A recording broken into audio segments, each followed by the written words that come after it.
Hello student, this is Amendra. Welcome you. Last lecture में हमने discuss किया था कि standard deviation in case of individual series किस तरह से फाइंड करते हैं, by direct method and by shortcut method. आज हम डिस्कस करेंगे कि स्टेप डेविएशन मेथड हम discrete series and continuous series में किस तरह से फाइंड करते हैं। ओके, तो डिस्क्रीट एंड कंटिन्यूअस को एक ही केस इसलिए लिया है क्योंकि अगर कंटिन्यूअस सीरीज देगा तो हमें उसको भी पहले डिस्क्रीट सीरीज में कन्वर्ट करना पड़ता है ना। तो ये दोनों एक ही केस है, डिस्क्रीट सीरीज और कंटिन्यूअस सीरीज। अगर कंटिन्यूअस सीरीज देगा तो पहले हमें उसको डिस्क्रीट में कन्वर्ट करना है, फिर सॉल्व करना है, और अगर डिस्क्रीट सीरीज देगा तो हम उसको डायरेक्टली सॉल्व करते हैं। Okay, so in case of grouped data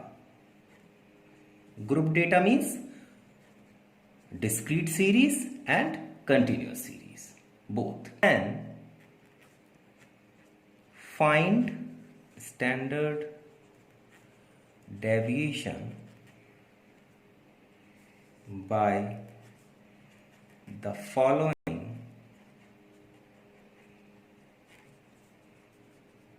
methods। और वो मेथड्स कौन कौन से हैं? First, direct method,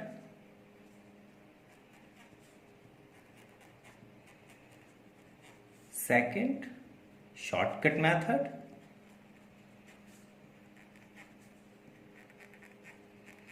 and third, step deviation method.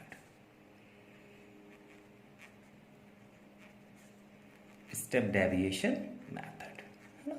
तो ये तीन मेथड हम यूज करते हैं स्टैंडर्ड डेविएशन को फाइंड करने में जब हम ग्रुप डेटा की बात करते हैं। Group data means discrete series और continuous series. Okay, so important बात यह है कि यहां पर हम स्टैंडर्ड डेविएशन तो फाइंड करना सीखेंगे, साथ ही साथ हम मीन भी फाइंड करना सीखेंगे इन तीनों मेथड से, है ना।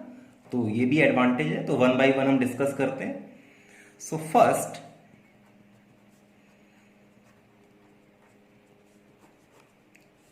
How to calculate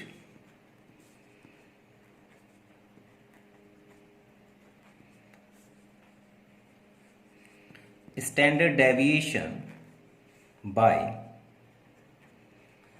direct method.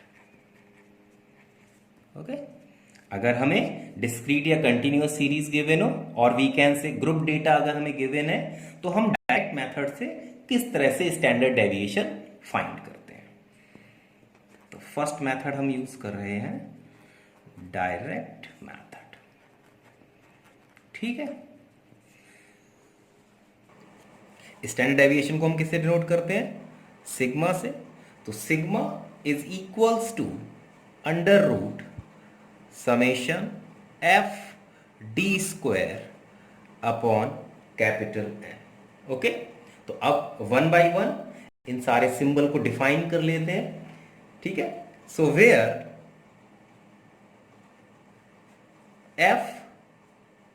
F means frequency of each term और क्लास। टर्म कब बात करेंगे? जब हम डिस्क्रीट सीरीज की बात कर रहे हैं, है ना। और क्लास इंटरवल कब होता है? जब हम कंटिन्यूअस सीरीज की बात करते हैं। तो उसके रिस्पेक्ट में फ्रीक्वेंसीज गिवन होंगी। इसके बाद D means deviation of x from mean, और मीन को हम एक्स बार से डिनोट करते हैं, है ना। तो जनरली हम इसको इस तरह से भी डिनोट कर सकते हैं, D equals to X minus X bar. तो डी हम कैसे कैलकुलेट करेंगे? एक्स की वैल्यूज में से हम मीन को सबट्रैक्ट कर देंगे, है ना। तो इट इज कॉल्ड डेविएशन, और इसलिए हमने डी सिंबल लिया है। ठीक, इसके बाद इन केस ऑफ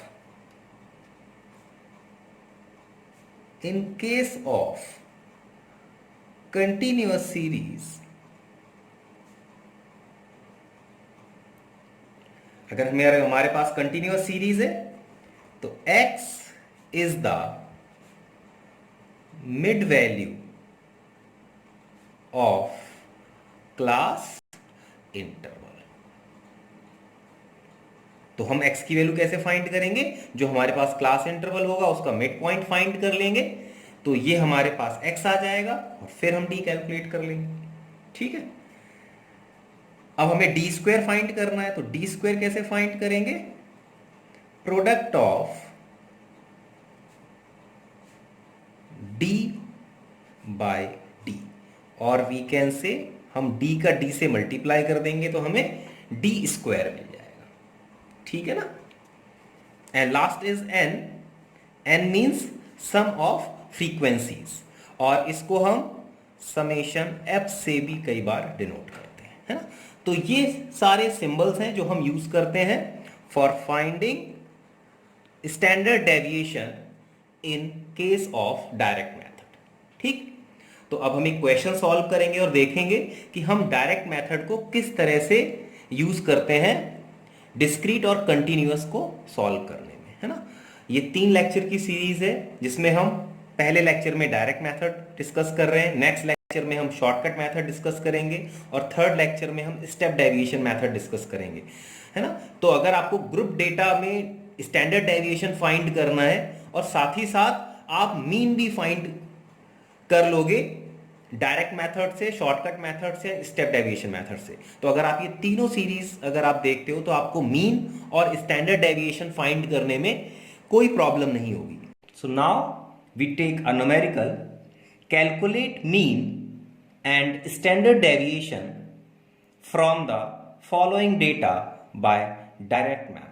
ओके, तो हमारे पास देखो डिस्क्रीट सीरीज गिवन है, और अगर कंटिन्यूअस सीरीज भी गिवन होती तो हम उसको पहले डिस्क्रीट सीरीज में कन्वर्ट करते, फिर हम डायरेक्ट मेथड को यूज करते। ओके, तो ये हमारे पास डेटा गिवन है, x की वैल्यूज गिवन है और उसके रिस्पेक्ट में फ्रीक्वेंसीज f गिवन है। तो अब हम इसको सॉल्व करते हैं। x की वैल्यूज इस कॉलम में लिख लेंगे और इसके रिस्पेक्ट में फ्रीक्वेंसीज यहां पर दूसरे कॉलम में लिख लेते हैं, है ना? तो सबसे पहले हम x की वैल्यूज लिख लेते हैं 45, 50, 55, 60, 65, 70, 75 एंड 80, और इसके रिस्पेक्ट में फ्रीक्वेंसीज गिवन है 3, 5, 8, 7, 9, 7, 4, 7। ठीक है, फ्रीक्वेंसीज का सम करेंगे तो हमें n मिल जाएगा, और जब इसका सम करेंगे तो ये आ जाएगा 50। अब हमें क्या क्या फाइंड करना है? एक तो हमें मीन फाइंड करना है एंड स्टैंडर्ड डेविएशन फाइंड करना है, और इन दोनों को हम डायरेक्ट मेथड से सॉल्व करेंगे। ठीक, तो अब एक सबसे बड़ी प्रॉब्लम आती है कि हम कॉलम किस तरह से बनाएं। तो सबसे पहले, मैं पिछले लेक्चर में भी हमने डिस्कस किया था कि सबसे पहले आप फॉर्मूला लिख लो जो आप कैलकुलेट करना चाहते हो। ठीक, तो हम सबसे पहले मीन कैलकुलेट करना चाहते हैं, तो हमने मीन का फॉर्मूला लिख लिया, और मीन का डायरेक्ट मेथड का फॉर्मूला क्या होता है?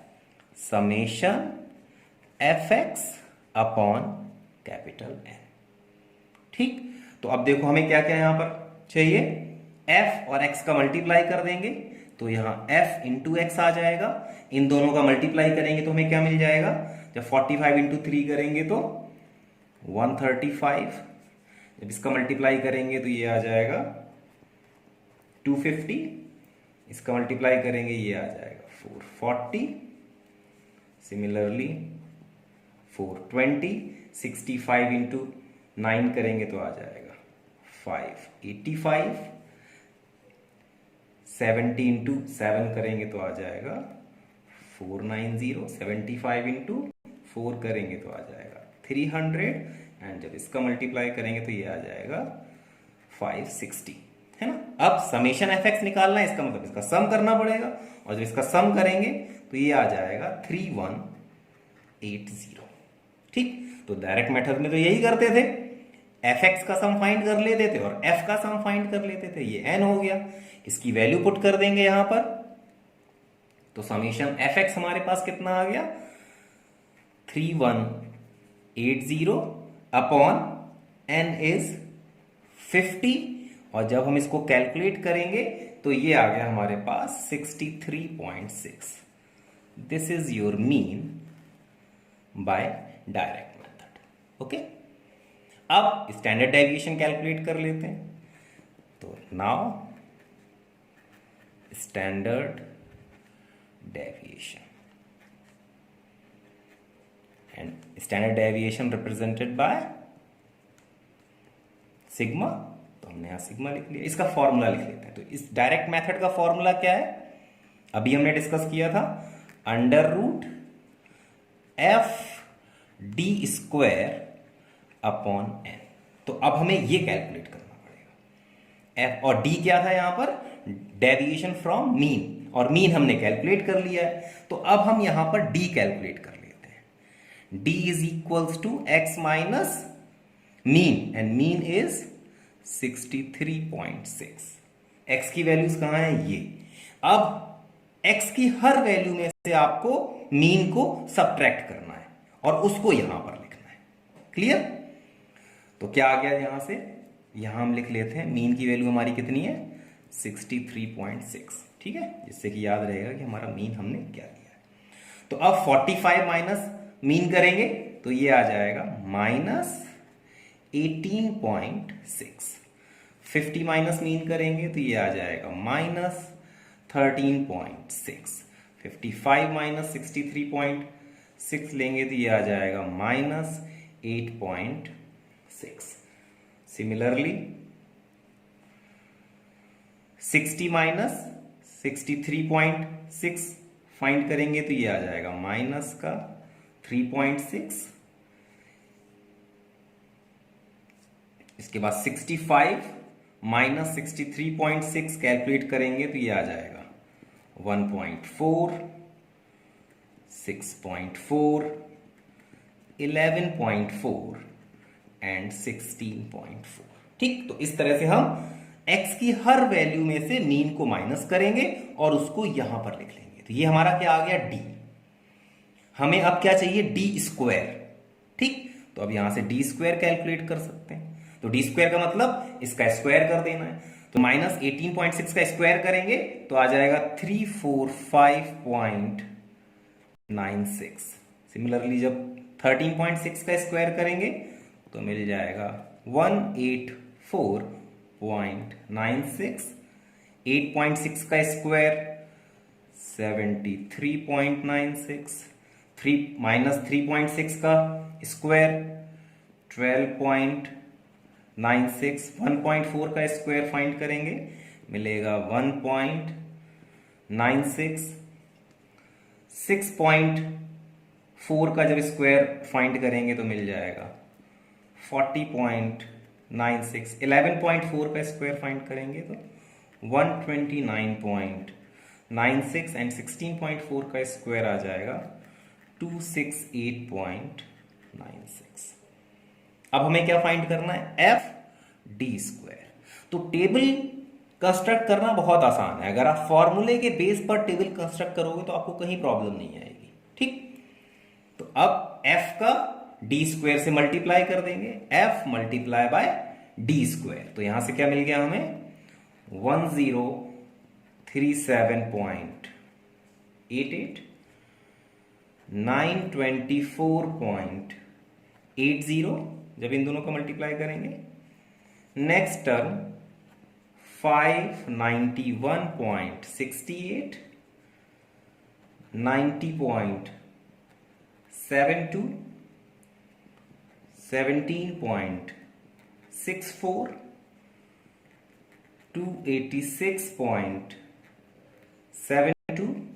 4 का जब 129.96 से मल्टीप्लाई करेंगे तो आ जाएगा 519.84, एंड जब 7 का 268.96 से मल्टीप्लाई करेंगे तो आ जाएगा 1882.72। और जब इन सब का सम करेंगे, क्योंकि हमें यहां आ जाएगा समेशन एफ डी स्क्वायर, है ना। तो इन सब का सम फाइंड करना है, और जब इन सब का सम फाइंड करेंगे तो ये आ जाएगा 5352। ठीक, तो अब हमारे पास फॉर्मूला है under root summation F D square upon N, value put कर देंगे तो summation F D square is 5352 upon N, N is 50। जब इसको डिवाइड करेंगे तो ये आ जाएगा 107.04, और जब इसका अंडर रूट लेंगे तो हमें मिल जाएगा